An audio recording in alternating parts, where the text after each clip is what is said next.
জয় শ্রীরাম, জয় হনুমান, জয় বালাজি মহারাজ। হৃদয় থেকে বলুন সিয়াवर রামচন্দ্র কি জয়, বাগেশ্বর ধাম সরকার কি জয়। প্রিয় ভক্তগণ, আশা করি আপনারা সকলেই প্রভুজির কৃপায় ভালো আছেন, সুস্থ আছেন। আজ আপনাদের জন্য নিয়ে এসেছি প্রভু সংকটমোচন হনুমানজির এমন এক শক্তিশালী মন্ত্র, যে মন্ত্র শ্রবণের মাধ্যমেই 24 ঘন্টার মধ্যেই ফল হাতে না হাতে পেয়ে যাবেন। আপনার জীবনে এমন চমৎকার ঘটবে যা আপনি কখনোই কল্পনাও করতে পারেননি। শুধুমাত্র আপনাকে এই প্রভুজির মন্ত্রটি সম্পূর্ণ 108 বার ভক্তি সহকারে শ্রবণ করতে হবে অথবা জপ করতে হবে। হ্যাঁ ভক্তগণ, শুধুমাত্র শ্রবণ অথবা জপের মাধ্যমেই আপনার জীবনের সমস্ত ইচ্ছে আকাঙ্ক্ষা পূর্ণ হবে। আজ আপনি মনে মনে যা চাইবেন তাই পাবেন। আপনার মনের সমস্ত ইচ্ছে আকাঙ্ক্ষা প্রভুর চরণে সমর্পণ করুন। আপনার সংসারে যদি অর্থ কষ্ট থেকে থাকে, আপনার সংসারে অশান্তি থেকে থাকে, আপনি বহুদিন ধরে চাকরির খোঁজে রয়েছেন তবু চাকরি পাচ্ছেন না, অথবা ব্যবসায় আপনার ক্ষতির ওপর ক্ষতি হয়ে যাচ্ছে, তাহলে ভক্তগণ আর দেরি নয়, আজকের দিনটিতে একবার হলেও এই মন্ত্রটি আপনার 108 বার ভক্তি সহকারে শ্রবণ করা উচিত। প্রভু সংকটমোচন হনুমানজি হলেন কলিযুগের জাগ্রত দেবতা। তিনি তার ভক্তদের ওপর খুব অল্প ভক্তিতেই সন্তুষ্ট হন। তাই প্রভুজিকে মনে মনে স্মরণ করে এই মন্ত্রটি সম্পূর্ণ 108 বার ভক্তি সহকারে শ্রবণ করে নিন। ফলে আপনার জীবনে যাই ঘটবে না কেন তা শুভ হবে। তাহলে আসুন ভক্তগণ, আর দেরি না করে এই প্রভুর সংকটমোচন হনুমানজির শক্তিশালী মন্ত্রটি আমরা সম্পূর্ণ 108 বার শ্রবণ করে ফেলি। জয় শ্রীরাম, জয় হনুমান। ওম নমো ভগবতে হনুমতে ভয় ভঞ্জনায় সুখম কুরু ফট স্বাহা। ওম নমো ভগবতে হনুমতে ভয় ভঞ্জনায় সুখম কুরু ফট স্বাহা। ওম নমো ভগবতে হনুমতে ভয় ভঞ্জনায় সুখম কুরু ফট স্বাহা। ওম নমো ভগবতে হনুমতে ভয় ভঞ্জনায় সুখম কুরু ফট স্বাহা। ওম নমো ভগবতে হনুমতে ভয় ভঞ্জনায় সুখম কুরু ফট স্বাহা। ওম নমো ভগবতে হনুমতে ভয় ভঞ্জনায় সুখম কুরু ফট স্বাহা। ওম নমো ভগবতে হনুমতে ভয় ভঞ্জনায় সুখম কুরু ফট স্বাহা। ওম নমো ভগবতে হনুমতে ভয় ভঞ্জনায় সুখম কুরু ফট স্বাহা। ওম নমো ভগবতে হনুমতে ভয় ভঞ্জনায় সুখম কুরু ফট স্বাহা। ওম নমো ভগবতে হনুমতে ভয় ভঞ্জনায় সুখম কুরু ফট স্বাহা।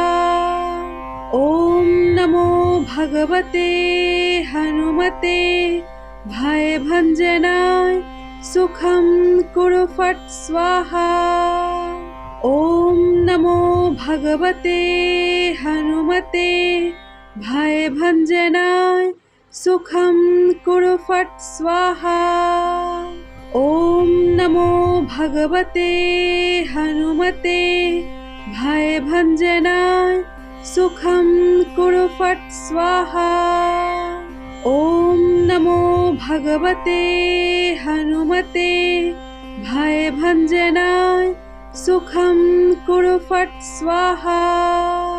ॐ नमो भगवते हनुमते भयभञ्जनाय सुखं कुरु फट् स्वाहा। ॐ नमो भगवते हनुमते भयभञ्जनाय सुखं कुरु फट् स्वाहा। ॐ नमो भगवते हनुमते भयभञ्जनाय सुखं कुरु फट् स्वाहा। ॐ नमो भगवते हनुमते भयभञ्जनाय सुखं कुरु फट् स्वाहा। ॐ नमो भगवते हनुमते भयभञ्जनाय सुखं कुरु फट् स्वाहा। ॐ नमो भगवते हनुमते भयभञ्जनाय सुखं कुरु फट् स्वाहा। ॐ नमो भगवते हनुमते भयभञ्जनाय सुखं कुरु फट् स्वाहा। ॐ नमो भगवते हनुमते भयभञ्जनाय सुखं कुरु फट् स्वाहा। ॐ नमो भगवते हनुमते भयभञ्जनाय सुखं कुरु फट् स्वाहा।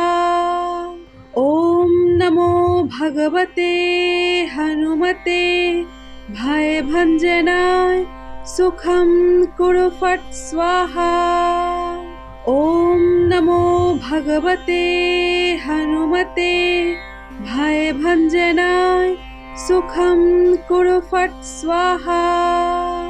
ॐ नमो भगवते हनुमते भयभञ्जनाय सुखं कुरु फट् स्वाहा। ॐ नमो भगवते हनुमते भयभञ्जनाय सुखं कुरु फट् स्वाहा। ॐ नमो भगवते हनुमते भयभञ्जनाय सुखं कुरु फट् स्वाहा। ॐ नमो भगवते हनुमते भयभञ्जनाय सुखं कुरु फट् स्वाहा। ॐ नमो भगवते हनुमते भयभञ्जनाय सुखं कुरु फट् स्वाहा। ॐ नमो भगवते हनुमते भयभञ्जनाय सुखं कुरु फट् स्वाहा। ॐ नमो भगवते हनुमते भयभञ्जनाय सुखं कुरु फट् स्वाहा। ॐ नमो भगवते हनुमते भयभञ्जनाय सुखं कुरु फट् स्वाहा।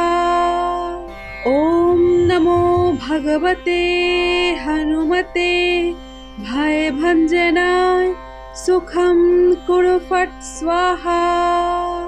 ॐ नमो भगवते हनुमते भयभञ्जनाय सुखं कुरु फट् स्वाहा।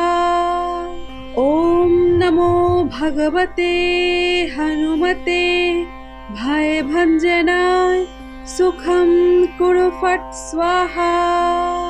ॐ नमो भगवते हनुमते भयभञ्जनाय सुखं कुरु फट् स्वाहा। ॐ नमो भगवते हनुमते भयभञ्जनाय सुखं कुरु फट् स्वाहा।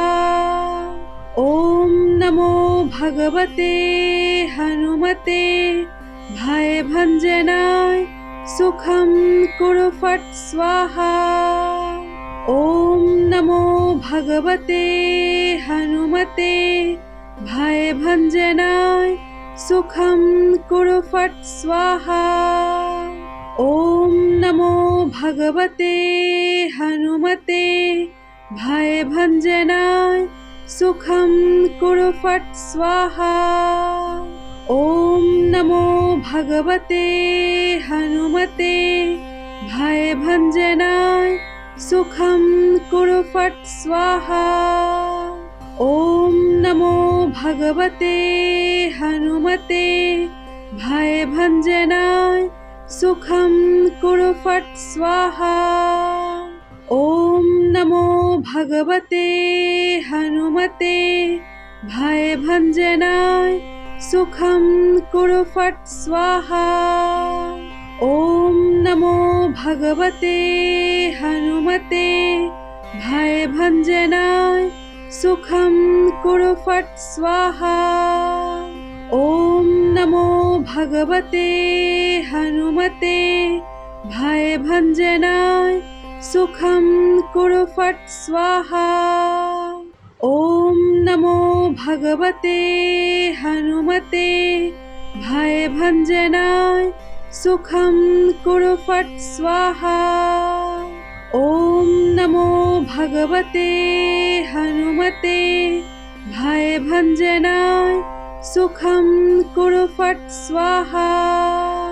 ॐ नमो भगवते हनुमते भयभञ्जनाय सुखं कुरु फट् स्वाहा। ॐ नमो भगवते हनुमते भयभञ्जनाय सुखं कुरु फट् स्वाहा। ॐ नमो भगवते हनुमते भयभञ्जनाय सुखं कुरु फट् स्वाहा। ॐ नमो भगवते हनुमते भयभञ्जनाय सुखं कुरु फट् स्वाहा। ॐ नमो भगवते हनुमते भयभञ्जनाय सुखं कुरु फट् स्वाहा। ॐ नमो भगवते हनुमते भयभञ्जनाय सुखं कुरु फट् स्वाहा। ॐ नमो भगवते हनुमते भयभञ्जनाय सुखं कुरु फट् स्वाहा। ॐ नमो भगवते हनुमते भयभञ्जनाय सुखं कुरु फट् स्वाहा। ॐ नमो भगवते हनुमते भयभञ्जनाय सुखं कुरु फट् स्वाहा। ॐ नमो भगवते हनुमते भयभञ्जनाय सुखं कुरु फट् स्वाहा। ॐ नमो भगवते हनुमते भयभञ्जनाय सुखं कुरु फट् स्वाहा। ॐ नमो भगवते हनुमते भयभञ्जनाय सुखं कुरु फट् स्वाहा। ॐ नमो भगवते हनुमते भयभञ्जनाय सुखं कुरु फट् स्वाहा। ॐ नमो भगवते हनुमते भयभञ्जनाय सुखं कुरु फट् स्वाहा। ॐ नमो भगवते हनुमते भयभञ्जनाय सुखं कुरु फट् स्वाहा। ॐ नमो भगवते हनुमते भयभञ्जनाय सुखं कुरु फट् स्वाहा। ॐ नमो भगवते हनुमते भयभञ्जनाय सुखं कुरु फट् स्वाहा। ॐ नमो भगवते हनुमते भयभञ्जनाय सुखं कुरु फट् स्वाहा। ॐ नमो भगवते हनुमते भयभञ्जनाय सुखं कुरु फट् स्वाहा। ॐ नमो भगवते हनुमते भयभञ्जनाय सुखं कुरु फट् स्वाहा। ॐ नमो भगवते हनुमते भयभञ्जनाय सुखं कुरु फट् स्वाहा। ॐ नमो भगवते हनुमते भयभञ्जनाय सुखं कुरु फट् स्वाहा। ॐ नमो भगवते हनुमते भयभञ्जनाय सुखं कुरु फट् स्वाहा। ॐ नमो भगवते हनुमते भयभञ्जनाय सुखं कुरु फट् स्वाहा। ॐ नमो भगवते हनुमते भयभञ्जनाय सुखं कुरु फट् स्वाहा। ॐ नमो भगवते हनुमते भयभञ्जनाय सुखं कुरु फट् स्वाहा। ॐ नमो भगवते हनुमते भयभञ्जनाय सुखं कुरु फट् स्वाहा। ॐ नमो भगवते हनुमते भयभञ्जनाय सुखं कुरु फट् स्वाहा। ॐ नमो भगवते हनुमते भयभञ्जनाय सुखं कुरु फट् स्वाहा। ॐ नमो भगवते हनुमते भयभञ्जनाय सुखं कुरु फट् स्वाहा। ॐ नमो भगवते हनुमते भयभञ्जनाय सुखं कुरु फट् स्वाहा। ॐ नमो भगवते हनुमते भयभञ्जनाय सुखं कुरु फट् स्वाहा। ॐ नमो भगवते हनुमते भयभञ्जनाय सुखं कुरु फट् स्वाहा। ॐ नमो भगवते हनुमते भयभञ्जनाय सुखं कुरु फट् स्वाहा। ॐ नमो भगवते हनुमते भयभञ्जनाय सुखं कुरु फट् स्वाहा। ॐ नमो भगवते हनुमते भयभञ्जनाय सुखं कुरु फट् स्वाहा। ॐ नमो भगवते हनुमते भयभञ्जनाय सुखं कुरु फट् स्वाहा। ॐ नमो भगवते हनुमते भयभञ्जनाय सुखं कुरु फट् स्वाहा। ॐ नमो भगवते हनुमते भयभञ्जनाय सुखं कुरु फट् स्वाहा। ॐ नमो भगवते हनुमते भयभञ्जनाय सुखं कुरु फट् स्वाहा। ॐ नमो भगवते हनुमते भयभञ्जनाय सुखं कुरु फट् स्वाहा। ॐ नमो भगवते हनुमते भयभञ्जनाय सुखं कुरु फट् स्वाहा। ॐ नमो भगवते हनुमते भयभञ्जनाय सुखं कुरु फट् स्वाहा। ॐ नमो भगवते हनुमते भयभञ्जनाय सुखं कुरु फट् स्वाहा। ॐ नमो भगवते हनुमते भयभञ्जनाय सुखं कुरु फट् स्वाहा।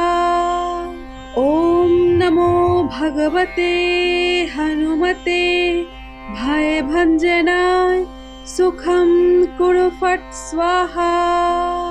ॐ नमो भगवते हनुमते भयभञ्जनाय सुखं कुरु फट् स्वाहा। ॐ नमो भगवते हनुमते भयभञ्जनाय सुखं कुरु फट् स्वाहा। ॐ नमो भगवते हनुमते भयभञ्जनाय सुखं कुरु फट् स्वाहा। ॐ नमो भगवते हनुमते भयभञ्जनाय सुखं कुरु फट् स्वाहा। ॐ नमो भगवते हनुमते भयभञ्जनाय सुखं कुरु फट् स्वाहा।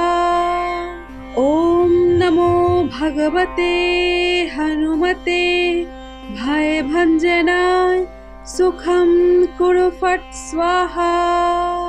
ॐ नमो भगवते हनुमते भयभञ्जनाय सुखं कुरु फट् स्वाहा। ॐ नमो भगवते हनुमते भयभञ्जनाय सुखं कुरु फट् स्वाहा। ॐ नमो भगवते हनुमते भयभञ्जनाय सुखं कुरु फट् स्वाहा। ॐ नमो भगवते हनुमते भयभञ्जनाय सुखं कुरु फट् स्वाहा। ॐ नमो भगवते हनुमते भयभञ्जनाय सुखं कुरु फट् स्वाहा। ॐ नमो भगवते हनुमते भयभञ्जनाय सुखं कुरु फट् स्वाहा। ॐ नमो भगवते हनुमते भयभञ्जनाय सुखं कुरु फट् स्वाहा। ॐ नमो भगवते हनुमते भयभञ्जनाय सुखं कुरु फट् स्वाहा। ॐ नमो भगवते हनुमते भयभञ्जनाय सुखं कुरु फट् स्वाहा। ॐ नमो भगवते हनुमते भयभञ्जनाय सुखं कुरु फट् स्वाहा। ॐ नमो भगवते हनुमते भयभञ्जनाय सुखं कुरु फट् स्वाहा। ॐ नमो भगवते हनुमते भयभञ्जनाय सुखं कुरु फट् स्वाहा। ॐ नमो भगवते हनुमते भयभञ्जनाय सुखं कुरु फट् स्वाहा। ॐ नमो भगवते हनुमते भयभञ्जनाय सुखं कुरु फट् स्वाहा। ॐ नमो भगवते हनुमते भयभञ्जनाय सुखं कुरु फट् स्वाहा। ॐ नमो भगवते हनुमते भयभञ्जनाय सुखं कुरु फट् स्वाहा। ॐ नमो भगवते हनुमते भयभञ्जनाय सुखं कुरु फट् स्वाहा। ॐ नमो भगवते हनुमते भयभञ्जनाय सुखं कुरु फट् स्वाहा। ॐ नमो भगवते हनुमते भयभञ्जनाय सुखं कुरु फट् स्वाहा। ॐ नमो भगवते हनुमते भयभञ्जनाय सुखं कुरु फट् स्वाहा। ॐ नमो भगवते हनुमते भयभञ्जनाय सुखं कुरु फट् स्वाहा। ॐ नमो भगवते हनुमते भयभञ्जनाय सुखं कुरु फट् स्वाहा।